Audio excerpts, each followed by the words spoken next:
Howdy. And welcome to GraceLife.tv here in El Paso, Texas, United States, as a matter of fact. I checked the website this morning, just today, to see who our top viewers were this week, and believe it or not, the very top two were a place called the Republic of Moldova. And I'll send my apologies to those of you who are in Moldova because I had no idea that there was such a place in the world. It's over by the Black Sea, from what I understand. And man, we're just glad to have you with us, as well as Germany and China. Although all three of those were at the very, very top of the list this week. As far as the United States was concerned, which was kind of down the list a little bit, that's really I want to say that's encouraging that we've got people that around the world that are really interested in the message of Big G Grace. But you know, United States is usually near the top. But anyway, New Jersey, Washington, and Arizona. We're just glad to have all of you joining us online, as well as those of you who are here with us here today in El Paso. Really awesome to have you. So this is week number 1 of our brand new series called Deliverance. And in this series, we're going to be talking about salvation, which is basically what salvation means, is being delivered from. The word salvation in the Bible means to be delivered from something. Well, obviously in the spiritual sense is being delivered from an eternity in hell or eternal death, or whatever terms you want to use there. So, you know, in our world today we use deliverance or that salvation in a lot of other ways in the English language, but in the Bible it talks about salvation as being deliverance from an eternity in hell. And so the way we're going to do that is we're going to be looking at different examples in the Bible that talk about salvation and things like different subjects, different things about salvation, like who can be saved, who can't be saved, what is included in salvation, what are the requirements of being saved. You know, all those things are questions which our world around us have today, as well as, you know, what the religion, of course, tries to answer those questions in their own way, which is cool. That's all right. But even as I told you earlier this morning, and as we got together, even the smell of salvation. The Bible talks about the fact that salvation has a smell. You know, it's kind of interesting to think about, but we'll be talking about that at some later time, in a few weeks. So today what we're going to do is we're going to begin by examining the question of who can be saved. Who can be saved? We're going to be looking at an example in the Bible of a person who was almost a believer. Now, it sounds simple enough, and I'd venture to guess that all of us would probably answer by saying, well, everybody can be saved. All people can be saved. Salvation is open for every person. However, there are requirements in salvation, believe it or not. There is a requirement in salvation that sometimes people cannot fulfill that particular obligation, if you want to call it that. Simply, maybe I should say it this way: that it is a requirement that they're simply not willing to meet. Okay, so as we'll see in our story today, the account we're going to be looking at, being saved may not be as easy as what we would like to think it is, or what most of us would understand it to be. We're going to be looking at the story of an unnamed man in the Bible. We don't have his name, don't know who he is. He's never named, he's never given a name, so we don't have a whole lot of history on him. Well, we don't have any history on him, as a matter of fact. All we've got is just what is said in a couple of short verses in the Bible. And yet those couple of short verses are kind of filled with a lot of stuff there. A lot of things that we can learn and a lot of things that we can know about salvation and those kind of things. So, this guy was almost a believer. Almost a believer. Actually, it's a story that's found in this particular story is found in 3 of the 4 Gospels. And each of those, Matthew, Mark, and Luke, and each of those guys give little tidbits of information that we might not be able to have, that we wouldn't have if it was only in one place. So they give little extra things that really don't make a lot of difference, but make some difference. And so the question on this man's mind on this particular day was, what do I need to do in order to be saved? What do I need to do in order to be saved? Now, many of you will probably recognize this story if you've been in church before, if you know some of the Bible stories. It's the story of the rich young ruler. Anybody here ever heard that story?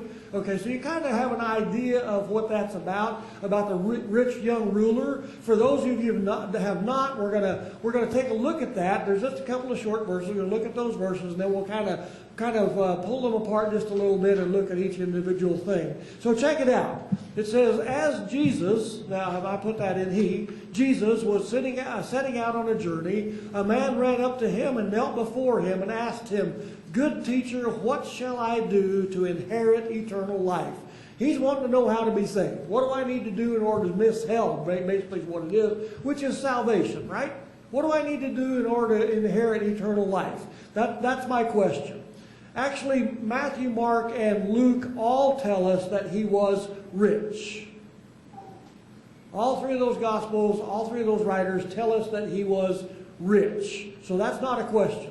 Now, I assume that means that he probably wears tailor-made, a tailor-made suit and handmade shoes, and he probably has money stashed in a dozen different banks, maybe in foreign countries and other places where the government can't get to it. He also has to also do that because of the fact that the FDIC won't cover it, to a certain amount. I used to know a guy some years back. His name was, believe it or not, his name was Max Cartwright. And he was an old cowboy, lived up around Weed, actually around Pinon, halfway between Pinon and Weed. A place called Avis. How many ever heard of Avis? Anybody? Okay, good. All right, some of you have heard of Avis. There's a cemetery there, and that's about all there is, a cemetery and a house. And he lived over there, and he had that kind of money. He had made enough on the ranch, and he had that kind of money. We had money in several different banks because if he didn't, he was going to lose it all. Well, sure enough, one of those banks that he had some of his money in crashed. And he lost a very, very large sum of money because what he had in there was over what the FDIC would even cover. I don't know how much that is. I would probably never meet that limit anyway, so I'm not worried about it myself, as probably most of us here are. So he probably did that. Not only that, but part of his wealth was probably not in any bank at all. I imagine he had his money very well set as far as land and maybe businesses and those kinds of things. So it was intangible things, but it still was very, very secure. Now I don't really know. But maybe he wasn't quite that rich, but the Bible does say that he was rich. I think that we're all rich compared to world standards these days, aren't we? If you check around our world today, even in our own nation, there are a lot of people that have a whole lot less than we do. I feel rich. I really do. I feel like God has really blessed me with more than I deserve, and I'm very, very happy to have what I have. I really am. So not only was he rich, but Matthew tells us that he was also young. I'm not sure why Matthew mentions that, but he does. Matthew tells us that he was young. That means he probably, maybe he's one of those guys that works out 3 times a week at the gym and has energy. Well, he's probably got energy to spare. Seems like all young people have lots of energy. They always got something going on, always going somewhere, doing something, riding bicycles or a skateboard or, whatever it is, always blowing and going all the time. Something that us older guys don't necessarily have quite so much of. As a matter of fact, when I hit about 50 a couple of years ago, I noticed that, man, I just didn't have quite the energy that I used to have. It just didn't seem to work out. I got tired a lot easier and those kind of things, But, now that I'm older, I really appreciate the saying, old age and treachery will always beat youth and exuberance, I think that's a good thing. I heard about an older white-haired gentleman that went into a jewelry store. He had this really sweet young thing on his arm, and he went in their jewelry store and he said, I've got a date with this gal, and I said, I just want to buy her a ring. I want to buy her a really, really nice ring. So the jeweler set out this, one he thought, well, the guy'd never take this one. He sent that one out, and he said, that one there's $5,000. He picked it up and he looked at it and he said, that's a really nice ring, but I don't think you understand. He said, I want a really nice ring for this beautiful young gal that I've got on my arm, So he went back into the vault, and he looked around in his vault for a minute, and he came back out, and he said, this particular ring here is $40,000. The old man said, I'll take it. He said, he said, I know that, I said, I don't have the cash on me, but I know that, you're going to require, if I write you a check, that you'll need to hold the check until Monday. And then if you'll do that, if you'll hold that check till him, of course, this young thing on his arm is just getting all flustered and excited about a $40,000 ring he's going to buy her. My goodness. Man, this is this guy I want to hang out with, So he said, I know you're going to have to do that. You have to wait, hold the check. If you'll hold the check till Monday, call the bank and verify it, and everything will be cool. Then I'll come in and I'll get the ring, okay? Sure. Jeweler said, yeah, I'll hold the ring for you till Monday. So he gets this call on Monday morning from the jeweler, and the jeweler says, there's not a cent in that account. The old man said, yeah, I know. But can you imagine the weekend I just had? I'm telling you, old age and treachery. Old age and treachery. Okay, so even though the only detail that Mark gives us, the Gospel of Mark gives us that he was rich, and Matthew tells us that he was young, Luke adds the detail that he also was a ruler, which kind of adds to the rich part, doesn't it? He was a ruler of some kind. I don't know what kind, except that I looked up that particular word in the original Greek for ruler, and the word means that he was first in rank and power. It's all up for grabs, kind of all up for conjecture from that point on, but if he was first in rank and power, it could have been that he was simply, the mayor of the city, the city where he lived. It could have been that simple. Maybe a member of the magistrate or something like that. But he also could have been even more than that. I really don't know. Maybe he was a prince or something. I don't know. He was first in rank and power. That's all I know. So we've got this guy that is rich, and he's young, and he's a ruler.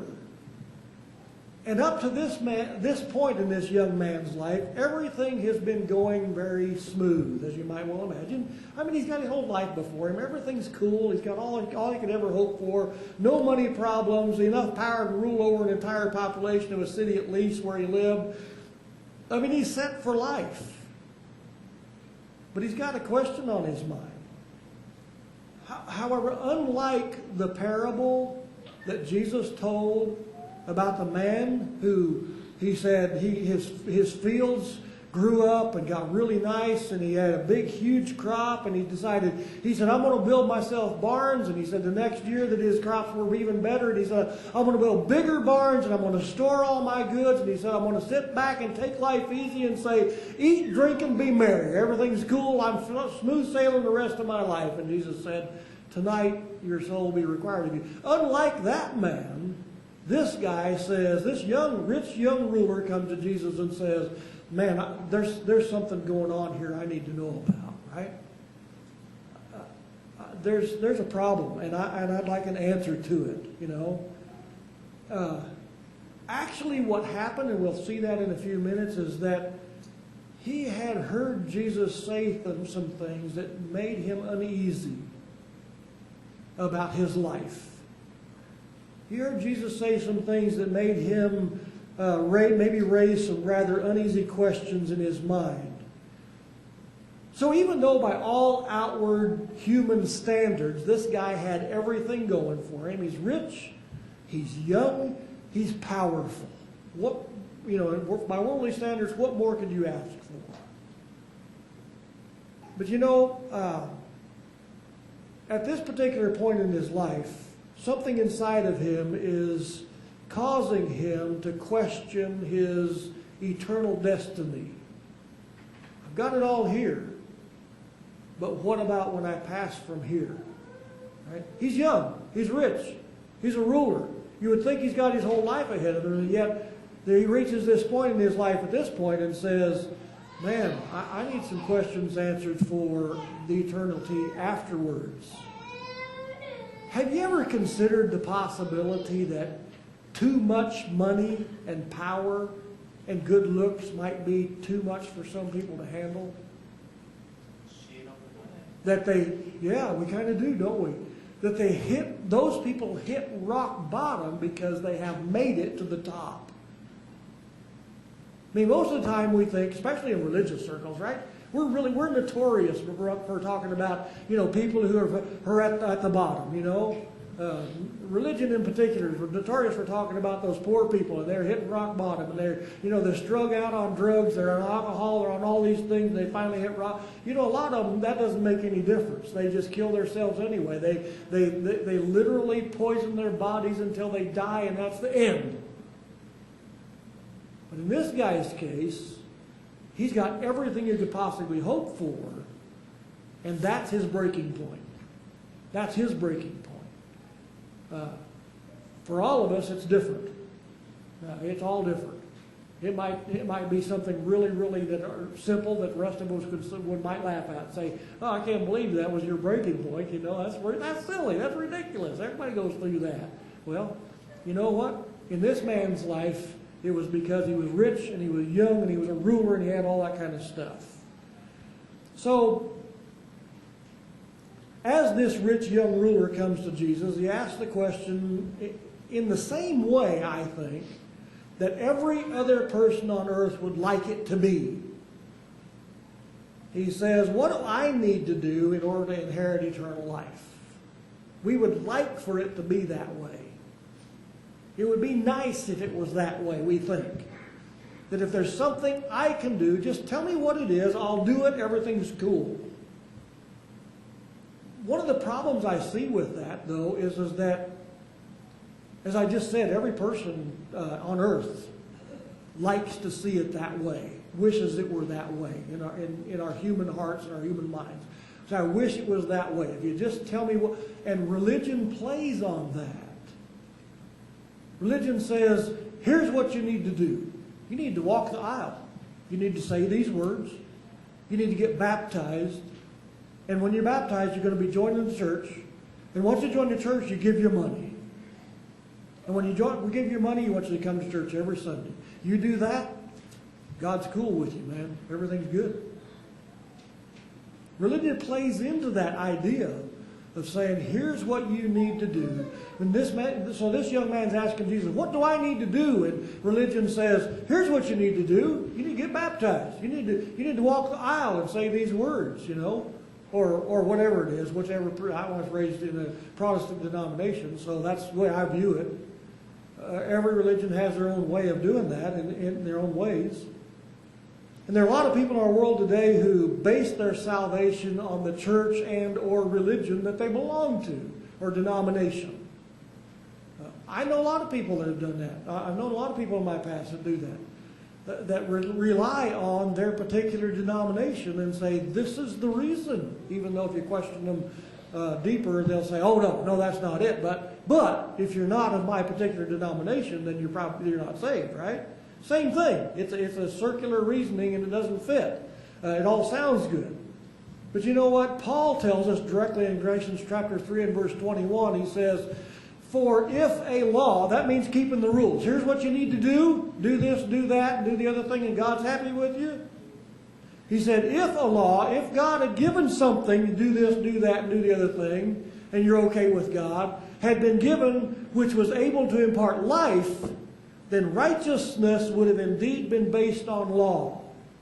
Why? Because salvation is about life and death. It's not about whether you sin or don't sin. It's not about whether you smoke, drink, or chew, or run around with women who do. It has nothing to do with that. Nothing to do with that. Also, that's all up for conjecture. Depends on how you were raised. Depends on who your parents were, what your parents' values were, all those different kinds of, how they trained you. I was raised, as I've told you before, where, man, there's not a speck of alcohol anywhere to be seen around you. No deck of cards anywhere in the house. You don't dance. And no smoking, for sure. All those kind of things that are... I understand that you think, well, if you do that, then you're a good person. Well, you're a good person, but it has nothing to do with salvation. Nothing to do with salvation. So, most of us probably think that about hitting bottom and those kind of things is when you are at your worst. But religion plays on those kind of things and wants to teach us that. Here's what you need to do just to straighten that out. Do this and do that and everything's cool. Well, So what does Jesus do? I mean, what would you do if somebody came and asked you, what do I need to do in order to be saved? Right? Well, I think I know what you probably would do, but how does Jesus answer that question? Jesus basically tells him what he wants to hear.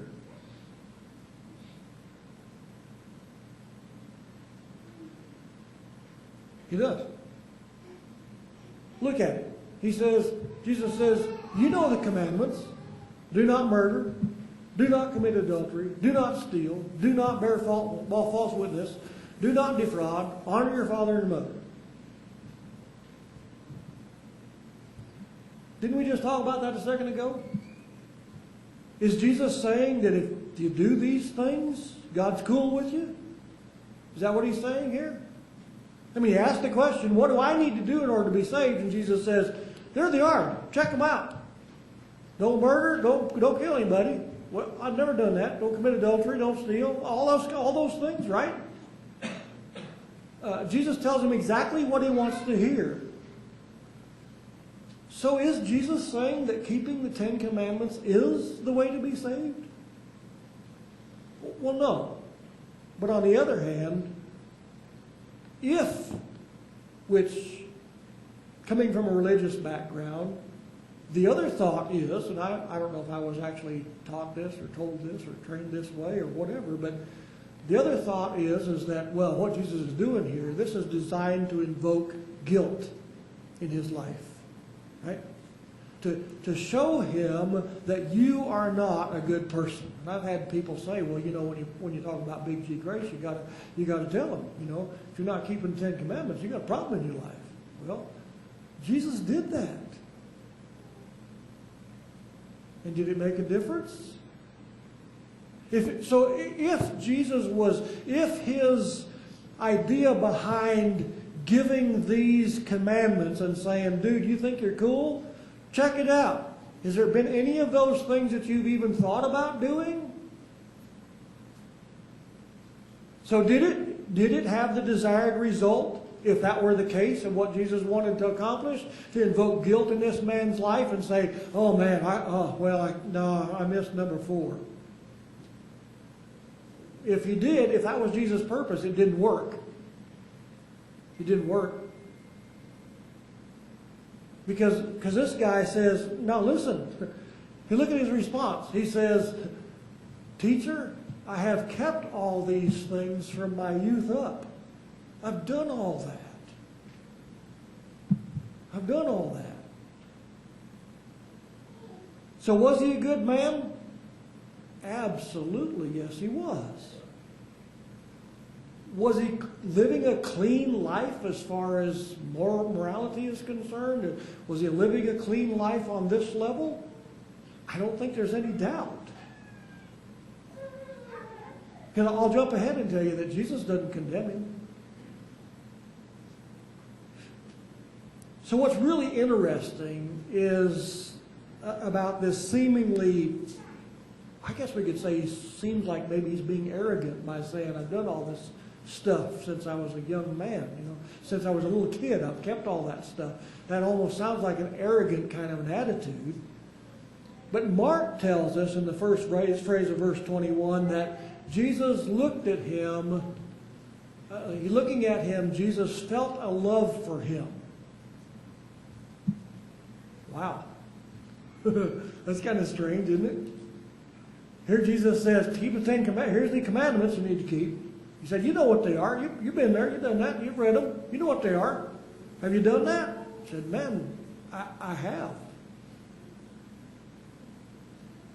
And looking at him, Jesus felt a love for him. That tells me that this young man, this rich young man, was a very good man. You all know people in your life are like that, don't you? You all met people like that. I've got friends that are like that. That are good, honest people. I I would trust my life with them. I would. I would. So, why is this guy that way? Why did Jesus feel a love for him? Why did Jesus love him?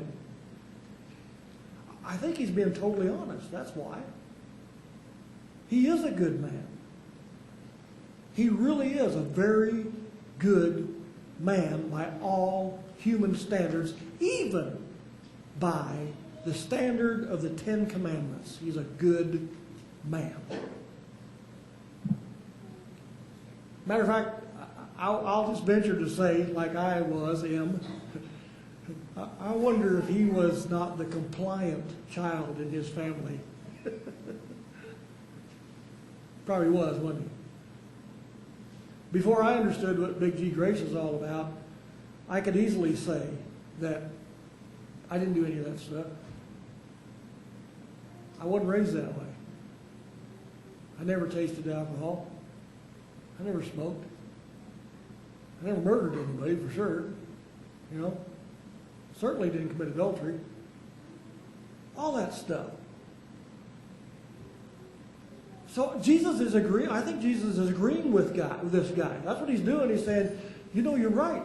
You never have done any of those things. You can read that list and you can read it twice and you can look at it and you can say, absolutely. I don't think Jesus would have agreed with him otherwise. If it weren't true, Jesus knows. He knows all things, right? He already knew what this man's life was like, and he agreed with him. And he said, yeah, you're right. And he loved him because of it. He said, man, you're really, really trying hard on the human level. And you've done a very good job of being a good human being. A good, honest, upstanding human being. Now that's really, you got to think about that. That's really something to say about a rich, young ruler. Take any of those three things and it's really easy to step on people, isn't it? Any of those things. Young. Hey, he can walk over people all he wants to. You know, why do I care? What the hell? You know? Rich. What's it going to cost me here, right? Let me just pay you off. Just don't tell nobody. Or, well, okay, so I got caught with a neighbor's wife. But if you won't tell, here, right? Any of those things makes it extremely easy for him to have this outward appearance of being righteous and holy and good. But Jesus agrees with him that he is that person. He hasn't done any of those things. Okay, so look at what happens next. Jesus says, one thing you lack. Go and sell all you possess and give to the poor, and you will have treasure in heaven, and come follow me. Now listen, I don't want you to miss the impact of Jesus' statement here. Jesus is not saying that he needs to give 10% to the church or 10% to the Lord or to the poor and live on the other 90%. Jesus didn't say, well, give 20% and then you can give the other 99% or 99%, whatever. There's no percentage there. Jesus says everything, right? He said, go sell all you have, give it all you have, give it to the poor, and come follow me. Well, why? Well, because as Jesus said in Matthew 6:2, he says, where your treasure is, there your heart will be also, right? What's most important in your life? That's what Jesus is driving at here. I think up to this point, the most important thing in this young man's life has been to live an outwardly righteous life. And he did it. He accomplished it. He accomplished all those things that the Ten Commandments say, don't do this and don't do that and do this other thing, right? But where your treasure is, there your heart will be also. So did he? Did he all sell everything that he had and come follow Jesus? Well, check it out. Verse 22. But at these words he was saddened, and he went away grieving, for he was one who owned much property. That's beside all he has in the bank. And Jesus, looking around, said to the disciples, how hard it will be for those who are wealthy to enter the kingdom of God. Did he say it's impossible? No. It's hard. Yeah. Matter of fact, Jesus went on to say it's easier for a camel to go through the eye of a needle. I know there's a lot of different ideas about what that is. And, you know, there's a lot of ways you can squeeze a camel through the eye of a needle. Boil him down and pour him through there. I don't care. But that's going to take a lot of doing, ain't it? I don't care which way you look at that. I don't even care if it's the, you know, like you read online or those kind of things. That, well, the eye of the needle is actually the entrance to the city or whatever, and it's too small for a camel to get through. Whatever, I don't care. You look at it any way you like to. The point is that it's hard, almost impossible. It can, you know, it can be done, but it's all basically impossible. From a human standard, we just say, yeah, forget it. It's not worth it. It's not worth a try, right? So listen, what Jesus' point here is that salvation only requires one thing. Getting saved only requires one thing.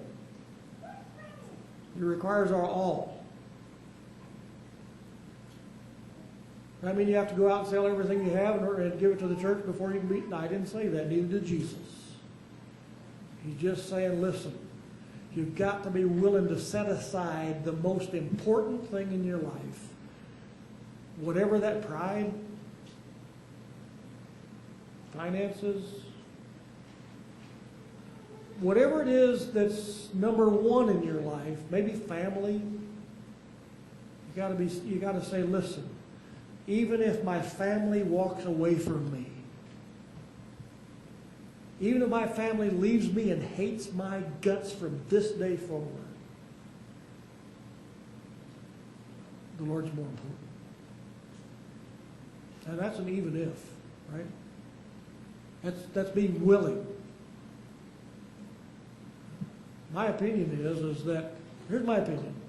My opinion is, this is me, it's only my opinion, is that if this man had said, I'm going to do it, and he did it, my opinion is I think he would have regained more than he ever gave. But you know what? Don't try to play games with God either by saying, okay, I'll do that. Then you can give it back to me. It don't work that way. That's not giving your all. That's giving everything you have to gain more. It don't work that way. It's a heart issue. It's not an outward issue. It's a heart issue that says, listen, I'm willing to step out and do what I'm willing to. I want Jesus to be Lord of my life completely and totally and only. And no matter what else fails, no matter how many other things fall flat, He is still my all. That's what it takes. Because all of us are willing to give our human efforts, to some degree. And yet, in this case, it's like a baby who is totally dependent on his parents. You stick a newborn baby out in the middle of the room, he's going to die. Because there's nothing that he can do on his own. He can poop for a while, but then it's over. He can't feed himself. He can't clothe himself. He can't stay warm. He can't do any of those things. And that's what Jesus says. Listen, if you don't have the faith of a small child, it ain't going to happen. So in that sense then, salvation is totally, completely, absolutely out of the realm of man's power and or influence. So look what Jesus says next, verse 27. They, the disciples, were even more astonished and said to him, "Dang, then who can be saved?" They're saying, listen, if that's what it takes in order to be saved, who in the world can be saved? Is it even possible? What they're seeing this as is that Jesus is saying in their minds that salvation is not just simply unlikely, not that salvation is simply doubtful, but as far as they're concerned, Jesus just said salvation is impossible. Who has ever taken a camel and tried to stuff it through the eye of a needle? They never tried it again, and nobody else has since. So it's impossible. It's impossible for any and every human being. So the good news is that what is impossible with man is possible only with God, not with man. What's impossible for man? Why? Because it says, the Bible tells us that He made Him who knew no sin to be sin on our behalf, that we might become the righteousness of God in Him. That's where righteousness is found, is in, because He is our righteousness. As a matter of fact, that's what it says over in Philippians 3:9. It says, and may be found in Him, not having a righteousness of my own derived from the law. Okay?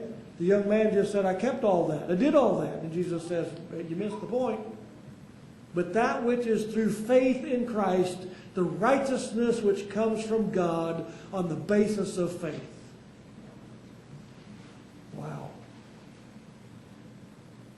So, is it possible that there is a way that some people can't be saved? Yeah. Who can be saved? Who can be saved? Anyone who is willing to make Jesus the Lord of their life. Capital L, Lord. That no matter what else falls, no matter what else has to go by the wayside, even if my family leaves me forever and hates my guts, God is still number one. I need Him that much. That's what it takes. Is that easy? No. Matter of fact, the Bible tells us that even the faith that we do have to believe in Him comes from Him, not even from ourselves. Wow. I am glad that what's impossible for man is possible with God. Man, I'll tell you what. When you stop and think about it in those terms, as the disciples did, and say, man, then who can be saved? Well, Jesus says what is impossible for man is possible with God. God's awesome. God's awesome. And He sent His Son that we might simply place our belief and our trust, our total selves in Him. Has nothing to do with walking the aisle. Has nothing to do with confessing your sins. Has everything to do with simply making Him the Lord of your life. Have you done that? If you have, that's awesome. If you haven't, it's simple, but it's not easy. You've got to come to that place in your life where you say, He is my all. I don't care what else happens in my life. I don't care if I die tomorrow. I don't care if they kill me tomorrow because I became a believer. It's okay. God's awesome. Lord bless you all.